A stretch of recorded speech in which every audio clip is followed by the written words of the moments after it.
Suppose এখানে এই একটা ম্যাথ করতে ক্যালকুলেটরে সময় লাগবে হচ্ছে 30 সেকেন্ড, কিন্তু আমরা যদি চাই একদম 5 সেকেন্ডেই চাইলে আমরা এই ম্যাথগুলো সলভ করতে পারবো। যোগ করার একদম শর্টকাট নিয়মটা দেখাই দিচ্ছি। হ্যাঁ, এখানে যেটা ফার্স্ট একদম সর্বপ্রথম যেটা আছে, সর্বপ্রথম অর্থাৎ সর্বনিম্ন যেটা, হ্যাঁ এখানকার মধ্যে সর্বনিম্ন কত 62 আছে না, এই 62 এর প্রথম যেটা আছে, প্রথমে কি আছে 6 লিখলাম, এবং এককের ঘরে যেটা আছে সেটার সাথে 4 যোগ করব।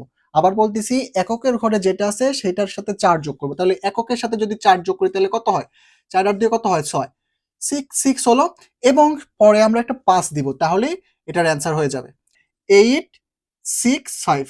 এটা কিন্তু এটার অ্যান্সার, দেখেই বলে দিলাম। হ্যাঁ, কিভাবে এটা করলাম, সর্বপ্রথম কত আছে 8 লিখলাম, এবং এককের ঘরে কত আছে 2, এর সাথে কত যোগ করব 4, তাহলে 2 আর 4 যোগ করলে 6, এবং পরবর্তীতে একটা 5 বসাবো, তাহলে অ্যান্সার।